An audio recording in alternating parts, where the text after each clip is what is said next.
All right, good morning, everybody. Karen here, coming to you again, and this time I've changed the name of the YouTube series, and it is now thanks to some great suggestions by people I work with, Coffee with Karen. So I have my coffee, as well as my water bottle, hydration. Today we're going to talk about basically bad habits that are born out of boredom. And sort of what to do with those and how to combat that.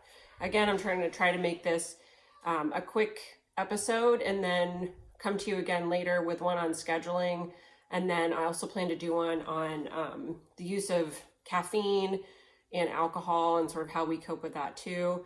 And want to have some of my colleagues who also work with me, a dietitian and then a mental performance coach, come on, hopefully in a Zoom meeting form. I think they're doing one right now, and talk about sort of their expertise. So this is just from a psychological perspective in terms of, during times of increased stress, uncertainty, or anxiety, a lot of us tend to get out of our usual good habits and tend to start engaging in bad habits. And why is that? It's because they kind of feel good in the moment and they're easy.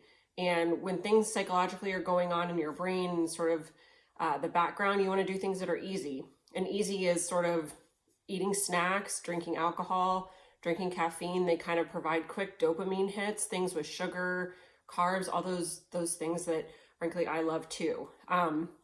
So a couple people had asked like, hey, can you do something on snacking and drinking? And I think when I got those texts, I was eating Doritos and a pomegranate martini.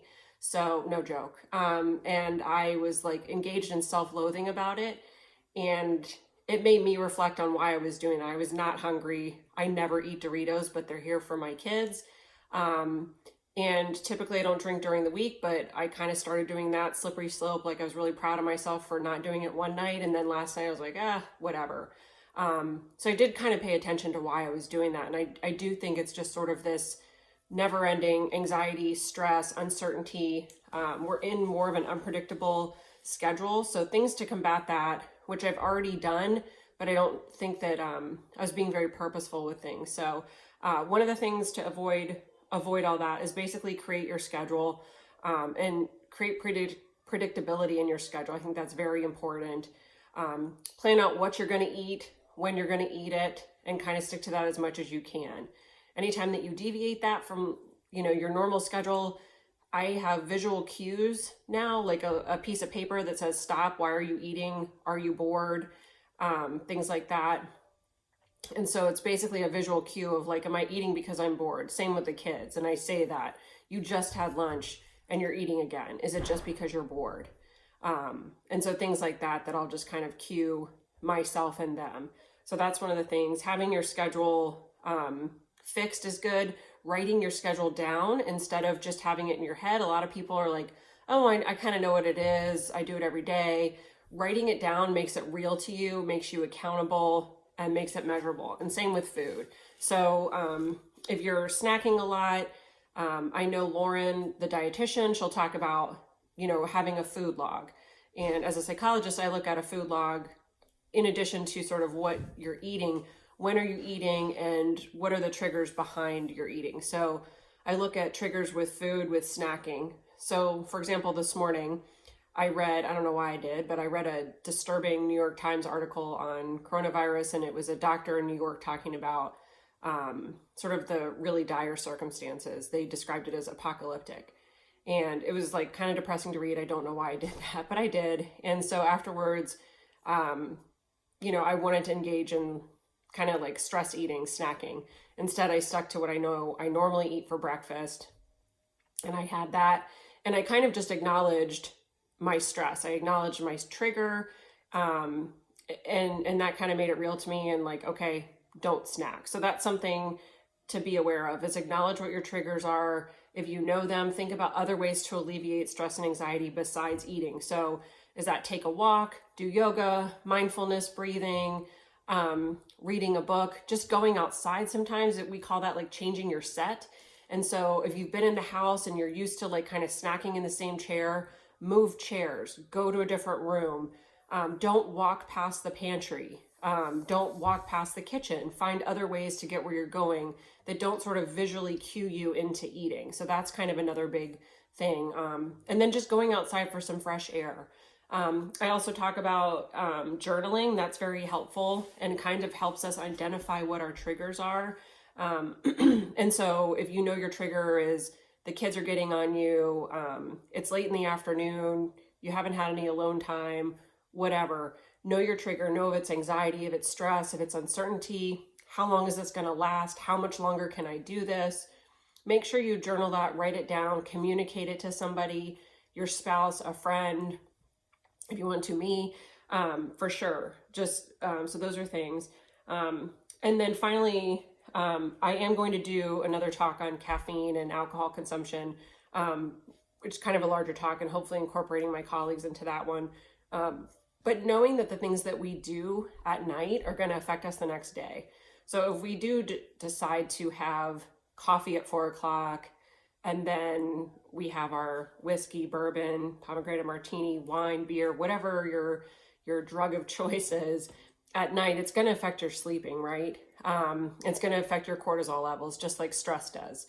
And so you're going to wake up the next morning not really set up for the day in an optimal way. And so you're going to be set up with either, hangover, not having slept well, which again leads to, I need to feel good. And what makes me feel good? Sugar and carbohydrates.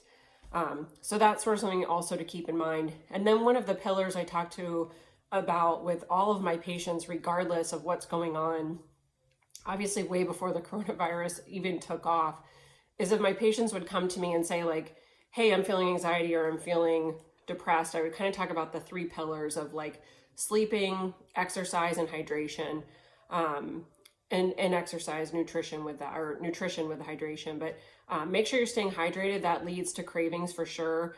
I know Lauren always says it's, I think, a half to an ounce per pound of body weight for you. And so just kind of estimate how much you should drink. I drink a lot of water, especially now that I'm home and I don't have to actually sit one-on-one with people and worry about having to go to the bathroom when someone's talking to me. I'm trying to drink a lot of water and just kind of stay hydrated. I drink vitamin water, vitamin tablets that Lauren had suggested, the Noon tablets. Amazon's still delivering those, thankfully. So definitely hydrate, because that also avoids those carb cravings and just snacking and things like that. So those are sort of the main ones. Finally, just the last one, kind of a beacon of hope every day or every week. Even before this, John and I, my husband, we would kind of do like what a friend of mine would call sloppy Saturdays, or some people call cheat days or day off or whatever. Give yourself sort of some flexibility and have a day that you look forward to. John and I are still looking forward to Friday night because that's when we eat pizza and he eats wings. I love pizza, he loves wings. And we're gonna drink beer and just have fun. So it might sound cheesy, but that's like something that we look forward to. It cheats on sort of our normal eating patterns, but it's something to look forward to, and it's just one night. It's not going to kill your diet. Lauren, also the dietitian, she also talked to me anyway about 10% of your calories each day, if those are spent on a snack, then that's not going to derail your diet and exercise plans too. So that might be something you incorporate. So just look at that. Like if a lot of the guys that I work with, I mean, John's allowed a lot of calories every day. So his snack could be pretty substantial at the end of the night or at the end of the day or in the middle of the day when he's feeling the most stress. So that's something else you guys can keep in mind. So basically keep your schedule up, meal plan anyway, even though you're not going to work, make sure you meal plan, stick to your meal plan, journal, know your triggers, avoid anxiety, have the visual reminders of avoiding snacking when you're bored, and change your set. Meaning leave the room, leave the house, avoid those visual cues that kind of want you to snack. So that's all for right now. I am going to get some more work done. And again, if you guys have any questions or comments or feedback, please send them out to me. Email kchristian2424@gmail.com, and have a good day and avoid snacking. Bye.